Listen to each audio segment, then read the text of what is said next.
Hello everyone, welcome to the Exia IAS academy.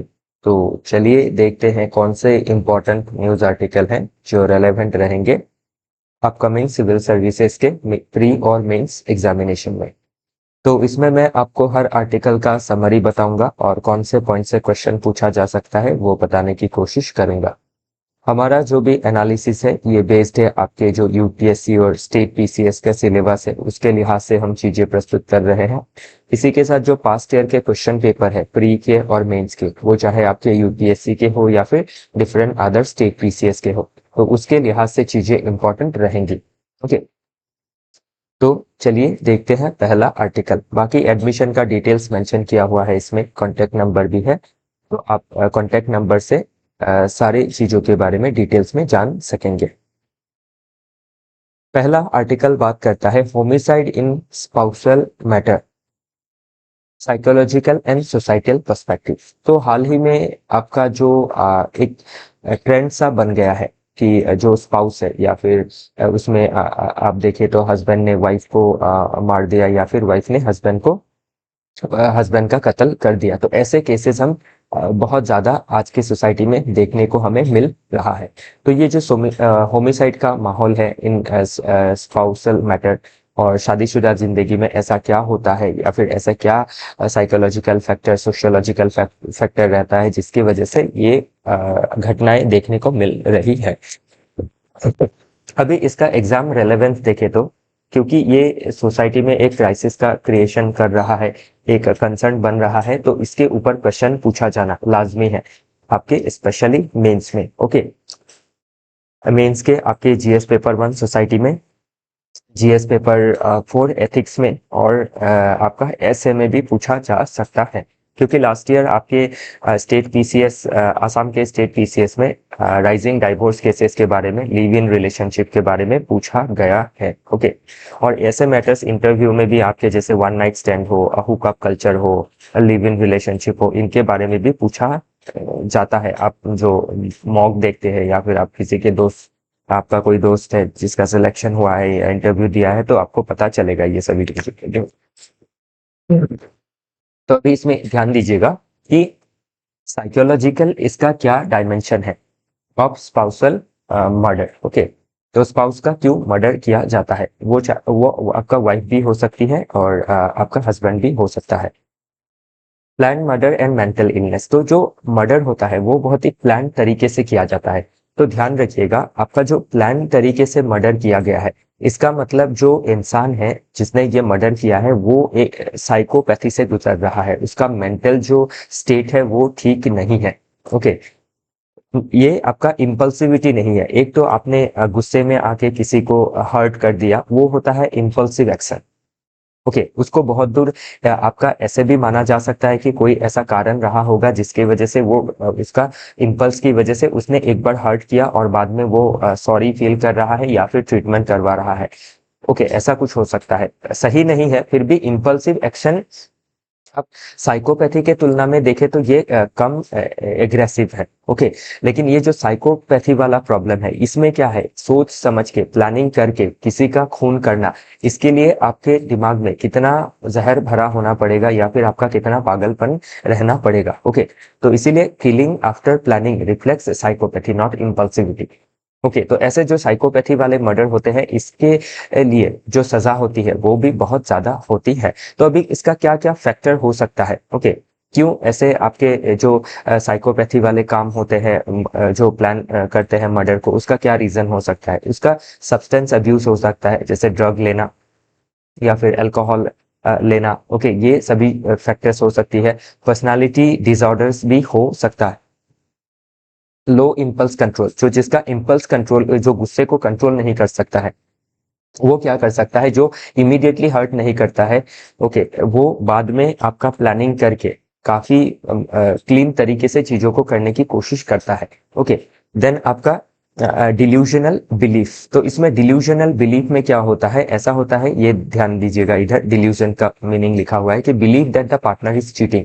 तो ऐसा कुछ बिलीफ मन में आ गया है, बिलीफ है, लेकिन ध्यान रखिएगा इसमें कोई फैक्ट नहीं है कि चीट कर रहा है। तो इसमें नेक्स्ट आप ध्यान दीजिएगा, मैनिपुलेटिव मोटिव आपका क्या क्या इंक्लूड किया गया है। Okay, escaping emotional bondage, then आपका इमोशनल बॉन्डेज मतलब अभी जो शादी में आ गए हैं तो उनको नहीं लगता है कि शादी में रहना है, तो वो एस्केप करना चाहते हैं उस इमोशनल बॉन्डेज को। फिर रेवेंज लेने को के लिए भी किया जाता है कि शादी में बीट्रेल हुआ, एक पार्टनर ने एक्स्ट्रा मैरिटल में गए। Okay, displace aggression from toxic marriages, तो इसमें प्लान मर्डर में क्या होता है, जो टॉक्सिक मैरिज होती है उसमें क्या किया जाता है, जो एग्रेशन है उसको कंट्रोल नहीं कर पाते हैं और एग्रेशन को हटाने के लिए, अपने मेंटल स्टेट को ठीक करने के लिए, जो आपके बॉन्डेजेस है उससे दूर होने के लिए, बीट्रेल का बदला लेने के लिए ऐसा किया जाता है। इससे जो करता है, जो प्लान करता है, उसको लगता है कि इससे उसको शांति मिलेगी, लेकिन ये अशांति का कारण बन जाता है और ये सोशल डिसऑर्डर का भी कारण बन जाता है। तो इसमें आप ध्यान रखिएगा, parental killing, sorry not parental killing, partners killing during और आफ्टर हनीमून। तो आफ्टर या फिर ड्यूरिंग हनीमून ऐसा देखा गया है। अभी हाल ही का जो केस है आप राजा रघुवंशी उसमें भी देख सकते हैं। फिर with sign of mental instability, mental instability का, एक्सट्रीम जेलसी का, ये प्रॉब्लम्स हो सकती है। इसमें ध्यान रखिएगा, अभी आप कहीं ऐसे में चीजों को जिक्र करें तो ये आपका ध्यान रखिएगा, it is not just a poor mental health, ये सिर्फ पोर मेंटल हेल्थ की वजह से ही नहीं होता है। पोर मेंटल हेल्थ को फिर से रिकवर किया जा सकता है। इसके लिए क्या जरूरी होगा, it's a complete moral erosion. Okay, बहुत ज्यादा मॉरल इरोजन होना पड़ेगा आपका मर्डर करने के लिए। ओके, नहीं तो क्या है, आपके सोसाइटी में ऐसा कोई प्रॉब्लम नहीं है जिसका आपका कंस्ट्रक्टिव सोल्यूशन नहीं है। ओके, कोई अगर आपके एक्स्ट्रा मैरिटल अफेयर्स में पाया गया है तो उसको सुधारने की कोशिश कीजिए। ओके, या फिर उससे डाइवोर्स ले लीजिए, वैसा भी आप कर सकते हैं। ओके, सेकेंडली आपका मैरिज के अंदर कोई आपका जो इमोशनल, किसी को इमोशनल बॉन्डेज लग रहा है तो खुल के बात करना बहुत जरूरी है। ओपननेस, ट्रांसपेरेंसी बहुत ज्यादा जरूरी है कि कौन क्या किससे क्या एक्सपेक्ट करता है, तो जो एक्सपेक्टेशन है उसको खोल के बताना जरूरी है और एक दूसरे के अंदर इंप्रूवमेंट लाना जरूरी है एक दूसरे के लिए। तो ये सभी चीजें करेंगे तो ऐसे प्रॉब्लम्स जो है वो दूर होने की संभावनाएं रहेंगी। ओके, अभी अगर क्राइम का स्टेटिस्टिक्स देखें एंड जेंडर देखें तो एनसीआरबी का रिपोर्ट के हिसाब से 31.4% of crime against women are domestic. Okay, तो डोमेस्टिक अब्यूज बहुत ज्यादा हो रहा है वुमेन का। और इसी के साथ एक अगर इमर्जिंग आप पैटर्न या फिर ट्रेंड देखे जो काफी नेगेटिव है कि of women killing husband is under reported, तो रिपोर्ट ही नहीं होता है बहुत केसेस में, और जिस केसेस में रिपोर्ट होता है तो उसमें आप जो मीडिया रिपोर्ट में आप देखते ही है। ओके, नेक्स्ट आपका देन जो एक आपका केस है, challenging traditional nurturing of women stereotype. तो जो वुमेन स्टेरियोटिपिकल जो बिहेवियर होता है उसके लिए भी ऐसे प्रॉब्लम्स देखे जाते हैं। जैसे फॉर एग्जांपल आपके जो मेन का जो एक्स्ट्रा मैरिटल अफेयर होता है उसको नॉर्मल जैसा माना जाता है, वुमेन का एबनॉर्मल जैसा माना जाता है, वुमेन का वायलेंस को आपका एबनॉर्मल जैसा माना जाता है। ओके, और मेन का आपका नॉर्मल सा माना जाता है। तो इन सभी चीजों को ठीक करना जरूरी है। ओके, जो स्टेरियोटिपिंग है, जो प्रिजुडाइस है, उसको हटाना जरूरी है और ये आपका एक इक्वालिटी का लेंस से देखना जरूरी है। वो चाहे बिट्रेयल जिसके भी द्वारा किया गया हो वो बुरा ही है, मर्डर जिसके भी द्वारा किया गया हो वो बुरा ही है। ओके, तो ये इस चीज में आपकी क्या है, इक्वालिटी, फेयरनेस रखना जरूरी रहता है। ओके, फिर डाइवोर्स एंड जो आपका मैरिटल ऑटोनॉमी नहीं होता है वो भी एक काफी डेंजरस चीज है। ओके, जैसे आपका जो मैरिटल ऑटोनॉमी होता है कि लड़का लड़की किससे शादी करेगा, ये हमारे देश में क्या होता है, फैमिली के बीच शादी होती है, लड़का लड़की के हिसाब से शादी नहीं होती है। लड़का लड़की ने अगर पसंद भी किया है तो उस हिसाब से नहीं, फैमिली के हिसाब से ही। शादी में क्या करना है, एक लड़का लड़की का जो कंपैटिबिलिटी है उसको चेक करना, उनको पसंद करने देना और लॉन्ग टर्म तक थोड़ा एंगेज रहना बहुत ज्यादा जरूरी है। कि क्विक आपका शादी कर लिया तो वो सही नहीं होता है। एटलीस्ट 6 मंथ तो मिनिमम एंगेज रहना चाहिए, एक दूसरे को समझ के उसके बाद शादी करनी चाहिए। और उसके बाद भी अगर कोई प्रॉब्लम होता है तो उसका उपाय नहीं है। ओके, फिर भी कोशिश करना चाहिए कि मर्डर जैसे चीज में जो है वहां पे ना पहुंचे, उन चीजों को अवॉइड करे, अपना मेंटल स्टेट को ठीक रखे, मॉरलिटी को ठीक रखे, सोसाइटल एथिक्स को ठीक रखे। ओके, तो ध्यान रखिएगा, बहुत ज्यादा चांसेस है इन सभी चीजों का एग्जाम में पूछा जाना। नेक्स्ट आर्टिकल बात करता है, और ध्यान रखिएगा ये जो आर्टिकल है ये आपके मेंस के लिहाज से इंपॉर्टेंट रहेगा, प्रीलिम्स वेटेज थोड़ा इसमें कम है। नेक्स्ट है व्हाट स्पार्क्स द कल्लाड़ी कंट्रोवर्सी। तो अभी हाल ही में क्या हुआ है, आपका कल्लड़ी नाम के एक जगह को लेके, जिसमें एक्सकावेशन हुई थी, और ये एक्सकावेशंस में आप देख सकते हैं ऐसे फाइंडिंग्स किए गए हैं। तो इस फाइंडिंग से पता चला है कि जो आपका नॉर्थ में जो आर्यन आपका सिविलाइजेशन डेवलप हुआ था, ओके, जो वैदिक एरा में और पोस्ट वैदिक एरा में, या फिर आपके वैदिक एरा और लेटर वैदिक एरा में, तो उस सिविलाइजेशन से भी इसका डेटिंग से पता चल रहा है कि ये उससे भी पुराना हो सकता है। तो इससे अभी एक क्या है, कंट्रोवर्सी छिड़ गई है। तो इसको आपके के अमरनाथ रामाकृष्णन ने एक्सकावेशन किया था, और इसके ऊपर लगभग 800 पेज का एक रिपोर्ट बनाया है। तो इसको लेके अभी क्या है, आपके अमरनाथ रामाकृष्णन और जो आर्कियोलॉजिकल सर्वे ऑफ इंडिया है, उसके बीच में थोड़ी सी क्या है, आपकी कंट्रोवर्सी हो गई है कि इसमें आपके जो आर्कियोलॉजिकल सर्वे ऑफ इंडिया है, उन्होंने इस जो एक्सकावेशन है उसके ऊपर जो के अमरनाथ जी ने रिपोर्ट दिया है, उसको फिर से रिव्यू करने के बारे में कहा है। तो इन्होंने रिव्यू में जो चीजें जैसे है वैसे ही रखी है। ओके, जो आर्कियोलॉजिकल सर्वे ऑफ इंडिया उसको कंट्राडिक्ट कर रहा है। तो अभी इसमें ध्यान रखिएगा कि ये अभी एक आपका जो फेडरल इशू होता है उसमें तब्दील हो गया है, सेंटर स्टेट के बीच में कन्फ्लिक्ट आ रहा है। तो अभी सेंटर का पोजीशन क्या है, via archaeological survey of India and cultural ministry stress कर रही है कि need for rigorous scientific scrutiny, और इसमें स्क्रूटिनी होना चाहिए।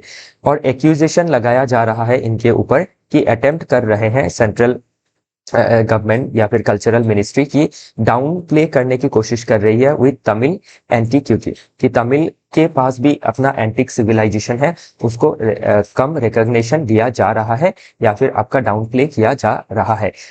अगर इधर देखें तो तमिलनाडु का जो रिएक्शन है वो क्या है कि आपका political party specially like DMK accuse the centre of suppressing Tamil history, की तमिल का हिस्ट्री को आपका सप्रेस किया जाने की कोशिश कर रहा है, कि नॉर्थ का जो नैरेटिव है about Aryan civilization and superiority of Aryan civilization and inferiority of Dravidian civilization, उसको लेके एक कन्फ्लिक्ट अभी रेज हो गया है। तो ध्यान रखिएगा, अभी इसके ऊपर क्या है, क्वेश्चन पूछा जा सकता है।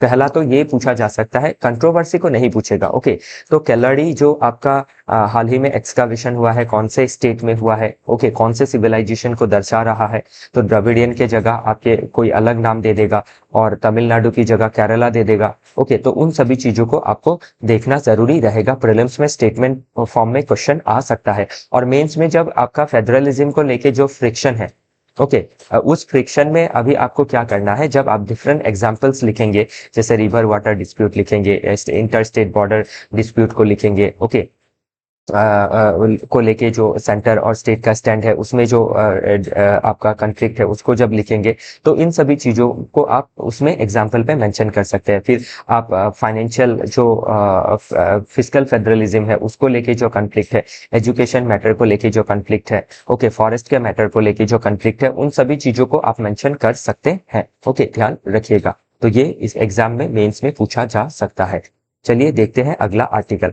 नेक्स्ट आर्टिकल बात करता है वैक्सीनेटिंग इंडिया। ओके, तो अभी वैक्सीनेटिंग इंडिया, ध्यान रखिएगा, वैक्सीनेशन क्यों दिया जाता है, ताकि जो फ्यूचर में होने वाली बीमारियां हैं, डिफरेंट सॉर्ट ऑफ डिजीज, जैसे कोविड के लिए वैक्सीन लगा था, पोलियो के लिए वैक्सीन लगता है, डिफ्थेरिया जैसे प्रॉब्लम्स के लिए वैक्सीन लगते हैं, तो जब आपका न्यू बॉर्न बेबी जो होता है उसको प्रोटेक्शन के लिए डिफरेंट सॉर्ट ऑफ वैक्सीन दी जाती है, ताकि डिफरेंट सॉर्ट ऑफ बीमारियों से लड़ा जा सके, और इन फ्यूचर जो आपका न्यू बॉर्न बेबी है वो हेल्दी हो, और हेल्दी पॉपुलेशन का गठन हो देश में। तो अभी ध्यान रखिएगा, उसके लिए गवर्नमेंट ने डिफरेंट सॉर्ट ऑफ आपके प्रोग्राम्स लिए हैं। अगर हिस्टोरिकल इवोल्यूशन ऑफ इम्यूनाइजेशन, मतलब वैक्सीन नेशन, क्योंकि वैक्सीन देने से इम्यून सिस्टम अच्छा हो जाता है और बीमारी से लड़ सकता है। अगर वैक्सीन नहीं दिया गया तो बेबी के अंदर डिफॉर्मिटी आ सकती है, इन फ्यूचर वो बीमारी और बीमारी रह सकता है। तो इसीलिए 1978 में क्या किया गया, एक्सपेंड किया गया प्रोग्राम ऑफ इम्यूनाइजेशन को, okay, by government of India. फिर 1985 में आपका यूआईपी लाया गया, यूनिवर्सल इम्यूनाइजेशन प्रोग्राम, ओके, और इसमें 6 वैक्सीन को दिया जाता था, targeted 6 vaccine to preventable diseases. Then 2005 onwards national rural health mission आया, फिर 2013 में इसको नेशनल हेल्थ मिशन कर दिया गया, तो इसके तहत भी वैक्सीनेशन को कवर किया जाता है। फिर 2014-20 में वैक्सीनेशन को और इंटेंसिफाई तरीके से देने के लिए, ताकि कोई भी पीछे ना छूटे, उसके लिए आपका इंद्रधनुष स्कीम का को इंट्रोड्यूस किया गया। तो ध्यान रखिएगा, अभी ये जो प्रोग्राम्स है इसको एग्जाम में पूछा जा सकता है प्रीलिम्स में, और मेंस में जब आंसर लिखेंगे तो आप इसमें लिख सकते हैं गवर्नमेंट ने डिफरेंट समय पे कौन कौन से मेजर्स लिए हैं, और प्रॉब्लम में ये लिखेंगे कि अभी भी हमारे देश में क्या है, आपके ऐसे पॉपुलेशन है जिनको जीरो वैक्सीनेशन हुआ है। तो अभी जब जीरो वैक्सीनेशन होता है तो उसमें राइट्स का इशू आ जाता है कि आर्टिकल 21 का वायलेशन होता है, जैसे right to life and life का जो आपका आर्टिकल है, ये हमारा फंडामेंटल राइट है कि लोगों को जीने का जो अधिकार है। फिर डायरेक्टिव प्रिंसिपल्स ऑफ 47, आर्टिकल 47 कहता है कि न्यूट्रिशन एंड पब्लिक हेल्थ को प्रोवाइड करवाना बहुत ज्यादा जरूरी है by the state government and central government. Then अगर एसडीजी गोल 3 को देखें तो ये आपका गुड हेल्थ एंड वेलबींग के बारे में बात करता है। तो इसीलिए अभी क्या है, ग्लोबल लेवल पे और नेशनल लेवल पे एंड स्टेट लेवल पे देन लोकल लेवल पे ये सोचना बहुत ज्यादा जरूरी है कि हर पॉपुलेशन हेल्दी हो और हर पॉपुलेशन को जो वैक्सीनेशन है वो करवाई जाए। तो अभी अगर वर्ल्ड लेवल पे देखें तो जीरो डोज चिल्ड्रन अगर ग्लोबली 16 मिलियन चिल्ड्रन ग्लोबली है। ओके, तो 1 मिलियन में 10 लाख होता है, इसमें इट मीन्स मतलब 1 करोड़ 60 लाख बच्चों को वैक्सीनेशन नहीं लगा है। और इसमें इंडिया का अगर देखें तो 1.44 मिलियन सेकेंड हाईएस्ट है वर्ल्ड में। तो ये काफी चिंता का विषय है कि जो अब पब्लिक हेल्थ है उसमें जो चाइल्ड है उनको हम कितना केयर कर रहे हैं, उसका डेटा आप देख सकते हैं। तो मेंस में आप जब आंसर लिखेंगे तो इन डेटास को आपको मेंशन करना जरूरी होगा कि हमें और भी बहुत सारा काम करना अभी बाकी है। ओके, तो ये बाकी थोड़ा बहुत आप देख लीजिएगा कि कौन से स्टेट में कम वैक्सीनेशन है, UP, Bihar, Maharashtra, Rajasthan, MP, Gujarat. Okay, और आप नॉर्थ ईस्ट स्टेट पीसीएस के लिए अप्लाई कर रहे हैं तो मेघालय, नागालैंड, मिजोरम, अरुणाचल प्रदेश ज्यादा जरूरी है। और सोशली वल्नरेबल ग्रुप को देखें तो poor, Muslim, ST, migrant, okay, uneducated mother, ये ज्यादा सफर कर रही है। तो हमारा टारगेट होना चाहिए कि no one should left behind. Okay, तो पूछा जा सकता है, ध्यान रखिएगा। तो इसको आप क्या कीजिएगा, आप directive principles of state policy से, आर्टिकल 21 से, फिर साइंस एंड टेक्नोलॉजी से, फिर आपके इकोनॉमी से, सभी चीजों से, सोसाइटी से जोड़ के देख सकते हैं। अगर वैक्सीनेशन नहीं हुआ, पॉपुलेशन आपकी बीमारू रही, तो उससे क्या है, आपका इकोनॉमी के ऊपर इम्पैक्ट पड़ेगा। फिर जो सोशियो इकोनॉमिकली वल्नरेबल ग्रुप है उनके ऊपर ज्यादा प्रेशर रहेगा।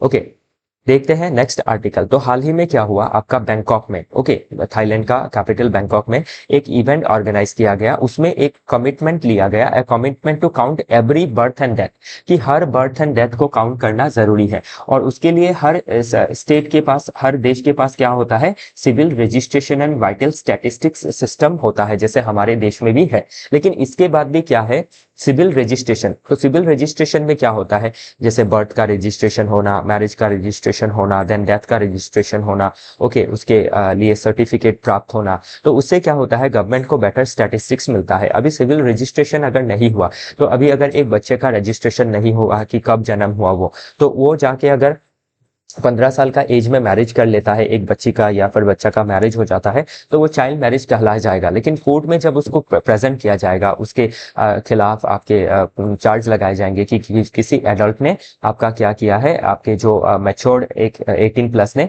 किसी बच्ची से या फिर बच्चे से शादी कर लिया है, तो उसके लिए जो केस होंगी वो कैसे चलेंगी, हम प्रिवेंट कैसे कर पाएंगे अगर हमारे पास स्टैटिस्टिक्स ही नहीं होगा। तो इसके लिए बहुत ज्यादा जरूरी है सिविल रजिस्ट्रेशन का होना, क्योंकि सिविल रजिस्ट्रेशन का होने से हमें बेटर डाटा कलेक्शन होती है और बेटर तरीके से हम पॉलिसी ले सकते हैं, और बेटर तरीके से जो सोसाइटियल प्रॉब्लम है लाइक चाइल्ड मैरिज, ओके, उन सभी चाइल्ड लेबर, उन सभी चीजों को हम आपका टेकल कर सकते हैं। तो इसीलिए सिविल रजिस्ट्रेशन बहुत ज्यादा जरूरी है फॉर वाइटल स्टैटिस्टिक्स। ओके, तो सीआरबीएस सिस्टम ध्यान रखिएगा, प्रीलिम्स में पूछा जा सकता है, मेंस पे हम इन चीजों को मेंशन कर सकते हैं। जैसे चाइल्ड मैरिज के प्रॉब्लम के बारे में पूछा, तो अभी आपको लगेगा कि ये आर्टिकल क्या जरूरत है, क्योंकि सीआरबीएस के बारे में बता रहा है। तो चाइल्ड मैरिज में आप मेंशन कर सकेंगे ना स्टेप में कि जो सीआरबीएस सिस्टम है उसको और रोबस्ट बनाना चाहिए। मतलब आप कुछ भी पढ़ेंगे ना, उसको कहीं ना कहीं आप आंसर में फिट कर सकेंगे, जहां चीजें फिट बैठती है, ध्यान रखिएगा। ओके, तो इसके लिए गवर्नमेंट भी डिफरेंट तरीके से क्या कर रही है, टेक्नोलॉजी इंटरवेंशन ले रही है। जैसे अभी हाल ही में क्या है, आपका जो सेंसस होगा उसमें टेक्नोलॉजिकल इंटरवेंशन लिया जाएगा। ओके, आपकी डिजिटल सेंसस कराई जाएंगी, एआई का इस्तेमाल करके डेटा को एनालिसिस किया जाएगा। तो इन सभी चीजों का हम मेंशन कर सकते हैं। इसी के साथ जो आपका डेटाबेस होगा वो भी आपका उसमें भी आईसीटी का इस्तेमाल होगा। ओके, तो ये सभी चीजें हम मेंशन कर सकते हैं एग्जाम में। तो इसमें आप देख सकते हैं किस तरीके से टेक्नोलॉजी का आपका यूज होगा। तो हमें जब भी आपका सीआरबीएस डेटा सिस्टम को बनाना है तो उसमें इंक्लूसिविटी रखना है, डिजिटल गवर्नेंस रखना है, inter agency coordination like health, legal, municipal bodies, ये रखना है। जो डेटा होंगे काफी पर्सनल तरीके के होंगे तो उसको सेफगार्ड देना जरूरी है। फिर इंटरनेशनल कोलैबोरेशन में जैसे United nation children emergency fund है, यूनाइटेड नेशन पॉपुलेशन फंड है।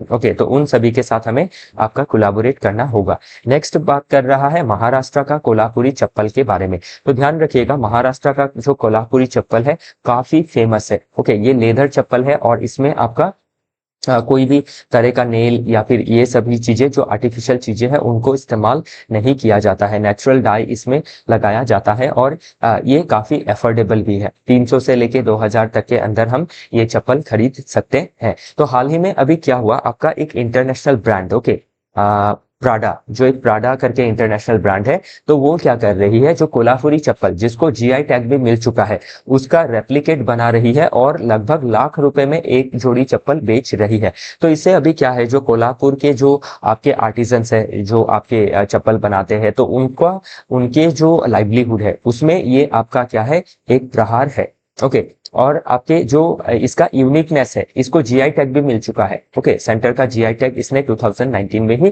प्राप्त किया है। तो अभी इसके लिए क्या है, जो प्राडा है, प्राडा जैसी कंपनी, इसमें लिखा हुआ है देखिए प्राडा, तो प्राडा जो रेप्लिका कर रहा है, ये आपका एक क्या है, स्कैंडल है आपका, वो जो उनको आपका ड्यू शेयर देना चाहिए। ओके, जो आपके चप्पल मैन्युफैक्चरर है या जो कम्युनिटी है, बेसिकली इसमें एससी कम्युनिटी के लोग बहुत ज्यादा जुड़े हुए हैं, तो इनको इनका जो शेयर है वो देना जरूरी है। इसी के साथ जो ये चप्पल बना रहे हैं उसके लिए परमिशन लेना भी बहुत ज्यादा जरूरी है। तो इसमें आप देख सकते हैं कि जो आपका एक इंटेलेक्चुअल प्रॉपर्टी राइट होता है, ओके, जिसके बारे में हम पढ़ते हैं, ओके, कि जो डिजाइन है, डिजाइन राइट्स है, ट्रेडमार्क एक्ट है, तो उसके तहत अगर देखा जाए तो ये आपका जो इंटेलेक्चुअल प्रॉपर्टी राइट है उसको वायलेशन है। बाकी जो चीजें हैं इसमें आपकी मेंशन की गई है, प्राइस का क्या कॉन्ट्रास्ट रहता है। ओके, इसमें कोई एक्नॉलेजमेंट नहीं दिखाया गया है कि ये कोल्हापुर से है, कोई क्रेडिट नहीं दिया गया है, सीधा उन्होंने, आप देख सकते हैं कितने दाम में ये चप्पल बेच रहे हैं। ओके, तो इसमें अभी क्या है, लोकल बैकलैश देखी गई है। 250 मैन्युफैक्चरर ने प्रोटेस्ट स्टार्ट कर दिया है, पीआईएल भी फाइल किया गया है, क्रिमिनल रिट भी फाइल किया गया है कि कल्चरल थेफ्ट हुआ है, और ये हुआ भी है। ओके, तो जीआई प्रोटेक्शन देना बहुत ज्यादा जरूरी है। तो अभी जीआई प्रोटेक्शन के लिए हमारे देश में 1999 का एक्ट है जिसके तहत जीआई टैग दिया जाता है। तो ये एक्ट जो है आपको मेंस में लिखना पड़ सकता है जब जीआई के ऊपर क्वेश्चन पूछा जाए या फिर इस तरीके के क्वेश्चन बने, प्लस प्रीलिम्स में भी इसके ऊपर पूछा जा सकता है। ओके, देन आपका ग्लोबल लेवल पे देखे तो वीपो एंड ट्रिप्स है। ट्रिप्स डब्ल्यूटीओ का है, वीपो जो है यूनाइटेड नेशन ऑर्गेनाइजेशन का है। तो वीपो एंड ट्रिप्स का काम है कि आपका इंटेलेक्चुअल जो प्रॉपर्टी राइट्स है, ओके, इन सभी चीजों को प्रोटेक्ट किया जाए। लेकिन एक बात ध्यान रखिएगा कि अगर जीआई टैग अगर इंडिया में अगर मिलता है इस एक्ट के तहत, तो ये तो डोमेस्टिक एक्ट है, तो जरूरी है कि हमें वीपो और ट्रिप्स के तहत भी हमारी जो इंटेलेक्चुअल प्रॉपर्टी है, जो आपके यूनिक प्रोडक्ट है, उनको रजिस्टर करवाना जरूरी है। नहीं तो क्या करते हैं, जो आपके बाहर देश के जो एमएनसीज है वो क्या करते हैं, हमारे इंटेलेक्चुअल प्रॉपर्टी राइट्स को, हमारे डिजाइन को, हमारे आपके यूनिक प्रोडक्ट्स को रेप्लिकेट करते हैं और अपना दिखाने की कोशिश, इवन रजिस्ट्रेशन भी करवा लेते हैं। फॉर एग्जाम्पल अगर देखें तो बासमती राइस को कॉपी किया गया था बाई यूएसए, ओके, और इसका नाम दे दिया गया था टेक्समती। तो इसके ऊपर भी इंडिया ने अपोज किया और हमने अपना राइट को पार्शियली जीता है। फिर बनारसी साड़ी का जो जीआई टैग था उसको भी चाइना ने फेक किया था। ओके, तो अभी जो जीआई टैग है उस वो हमारे साड़ी को एम्पावर करता है। फिर मधुबनी जो पेंटिंग है उसका भी जो मोटिव्स होता है, ओके, उसको भी आपका विदाउट क्रेडिट कॉपी कर लिया गया था, जिसने स्पार्क किया था पब्लिक आउटरे एंड बाद में अपॉलॉजी किया था जिसने इसको कॉपी किया था। फिर मसाई ट्राइब जो है केनिया में, ओके, उनका जो आपका मोटिव्स है, मसाई टाइप का, वो भी कॉपी किया गया था। बाद में क्या हुआ, नेगोशिएशन के बाद उनको भी इसका बेनिफिट दिया गया, क्रेडिट दिया गया। तो अभी ध्यान रखिएगा, मसाई टाइप के बारे में पूछ लिया जा सकता है, कौन से कंट्री से बिलोंग करता है, तो ये सभी चीजों में ध्यान रखिएगा। ओके, चलिए देखते हैं next article. India declines to endorse joint statement at the SCO over exclusion of Pahalgam. तो अभी ध्यान रखिएगा कि जो पहलगाम का जो आपका टेरर एक्ट था पहलगाम में by Pakistan sponsored terrorist group जो थे, तो उसको एससीओ के डिस्कशन में एक्सक्लूड कर दिया गया। और जो आपके बलूचिस्तान में जो आपका टेरर एक्टिविटी देखा गया था, जो रेवोल्यूशनरी एक्टिविटी देखी गई थी बाय बलूचिस्तानी जो आपके ग्रुप थे उनके द्वारा, उसको इंक्लूड किया गया है। ओके, लेकिन जो एक देश से कोई टेररिस्ट आया है, उसकी सरकार ने उसको स्पॉन्सर किया है, ओके, तो उसको इसमें एक्सक्लूड किया गया है, जबकि इसको इंक्लूड किया जाना चाहिए था। ओके, तो इंडिया ने डिक्लाइन किया है कि जो जॉइंट स्टेटमेंट आया है एससीओ में टेररिज्म को लेके, उसमें पहलगाम को एक्सक्लूड करने की वजह से हमने इस स्टेटमेंट को ही एंडोर्स नहीं किया है, इसको सहमति नहीं दी है कि आप पहलगाम को पहले इंक्लूड करें। तो इसमें आप चाइना का जो दोगलापन है वो आप देख सकते हैं कि वो टेररिज्म को क्या करता है, एक यूनिफाइड तरीके से नहीं देखता है कि टेररिज्म इज टेररिज्म। ओके, किस तरीके से पाकिस्तान को इंडिया के अगेंस्ट हेल्प करना, ओके, पाकिस्तान के टेररिज्म में उसको क्रिटिसाइज ना करना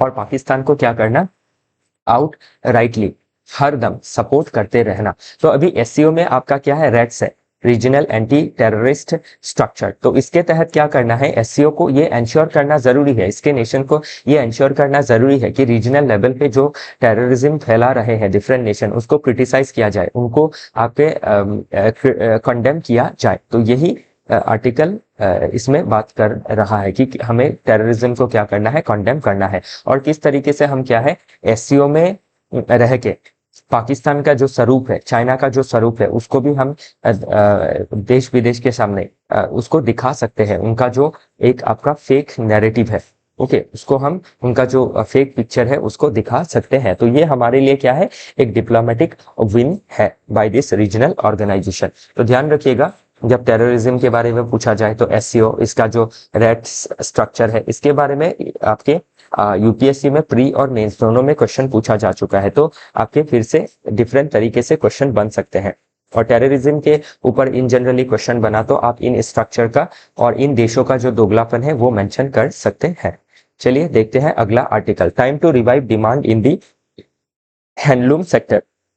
तो अभी इंडिया का जो हैंडलूम सेक्टर है वो हमारा कल्चरल आइडेंटिटी है, सोशल एम्पावरमेंट का एक जरिया है, वुमेन आपके वुमेन का इकोनॉमिक एम्पावरमेंट का एक जरिया है। लेकिन अभी प्रॉब्लम क्या है कि जो हैंडलूम सेक्टर है वो आपकी क्रिपल हो रही है, वो आपकी सस्टेन करने में, सर्वाइव करने में दिक्कतें फेस कर रही है। अभी अगर हैंडलूम सेक्टर को देखें तो इसमें जो वर्कर्स है, 80% जो वर्कर है महिलाएं आपकी इसमें जुड़ी हुई है। और लगभग आपका जो 80-90% हैंडलूम सेक्टर है वो आपके रूरल एरिया में है। तो रूरल इकोनॉमी के लिए, वुमेन एम्पावरमेंट के लिए हैंडलूम सेक्टर का काफी इंपॉर्टेंस है। ओके, तो अभी इसके लिए प्रॉब्लम क्या है, मार्केट एक्सेस नहीं है, डिजाइन को आपके आप आज के ट्रेंड में इंक्लूड नहीं किया गया है। तो इन सभी चीजों को इंक्लूड करना जरूरी है। तो ध्यान रखिएगा, पूछा जा सकता है। तो मैंने 80 बोला था, इसमें 70% वुमेन इंक्लूडेड है और 80% आर फ्रॉम रूरल एरियाज है। और इंडिया का सेकंड लार्जेस्ट एम्प्लॉयमेंट जनरेटर है इन दी unorganised sector after agriculture.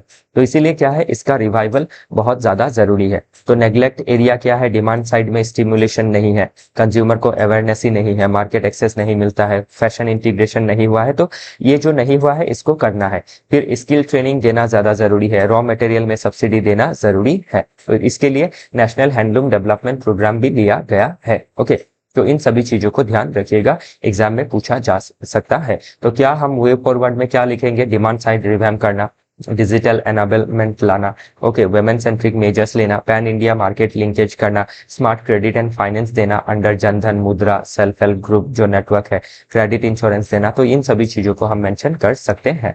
Next article बात कर रहा है टैक्स कलेक्शन मॉडल रेटिंग। तो हाल ही में देखा गया है कि जो आपका टैक्स कलेक्शन है वो बढ़ा है, ओके, और direct tax to GDP ratio भी स्टेडिली बढ़ रहा है, लेकिन इसमें फ्लक्चुएशन भी देखे गए हैं। पोस्ट जीएसटी एरा में भी आप देख सकते हैं कि जो टैक्स कलेक्शन की बोयंसी है वो बढ़ी है। ओके, तो अभी इसमें ध्यान रखिएगा, ये आर्टिकल मैंने क्यों लिया है, इसमें कुछ कारण की वजह से लिया है। एक तो लाफेयर कर्व क्या है, इसको प्रीलिम्स में पूछा जा सकता है। तो लाफेयर कर्व आपका बताता है कि एक पॉइंट के बाद अगर टैक्स को ज्यादा बढ़ाया गया तो कोई काम नहीं करेगा, काम करना बंद कर देगा। क्योंकि आप अभी अगर समझ लीजिए 100 रुपए कमाते हैं तो उसमें आपका 10% या फिर 20% या फिर 30% भी टैक्स लिया जाता है, तो 30 रुपीज गया।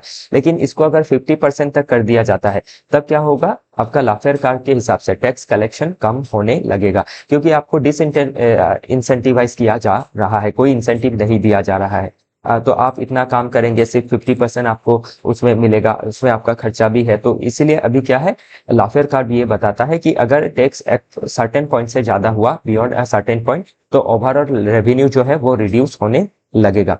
ओके, इसीलिए केनेसियन जो जो आपके जॉन मेनार्ड केन्स थे, उन्होंने भी कहा था कि जो टैक्स है वो एक लेवल तक ही रहना चाहिए।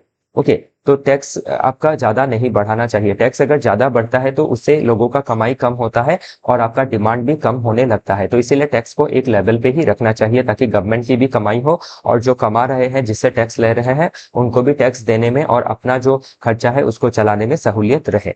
ओके, तो ये सभी चीजें जो है पूछी जा सकती है। फिर पूछा जा सकता है टैक्स बॉयंसी क्या है। तो जितना जीडीपी बढ़ता है उसके तुलना में टैक्स कितना बढ़ रहा है, घट रहा है, उसी को टैक्स बॉयंसी कहा जाता है। ओके, तो इस चीज को ध्यान में रखिएगा, ये पूछा जा सकता है। Just a minute. ओके, तो टैक्स बॉयंसी क्या है, लाफेयर कर्व क्या है, केनेसियन इकोनॉमिक मॉडल क्या है, ये पूछी जा सकती है।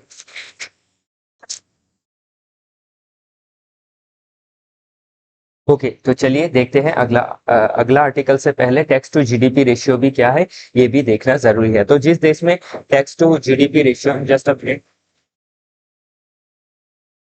ओके, तो चलिए इसमें समझते हैं टैक्स टू जीडीपी रेशियो। तो टैक्स टू जीडीपी रेशियो क्या है, एक देश में आपका, अभी हमारे देश में बहुत ज्यादा कम है, अबाउट 8% है, जबकि ये 22% होना चाहिए। क्योंकि टैक्स टू जीडीपी रेशियो अगर अच्छा नहीं हुआ तो इनकम रीडिस्ट्रीब्यूशन जो है वो अच्छा नहीं हो पाता है और इंक्लूसिव डेवलपमेंट होने में दिक्कतें होती है, गवर्नमेंट को खर्चे करने में दिक्कतें होती है, क्योंकि गवर्नमेंट को भी डिफरेंट सोशल वेलफेयर जो मेजर्स है वो लेने होते हैं। ओके, तो यही आज का लास्ट आर्टिकल था। इसी के साथ आज का जो डिस्कशन है वो समाप्त होता है। कल फिर मिलेंगे विथ डिफरेंट आर्टिकल। आज के लिए इतना ही, धन्यवाद।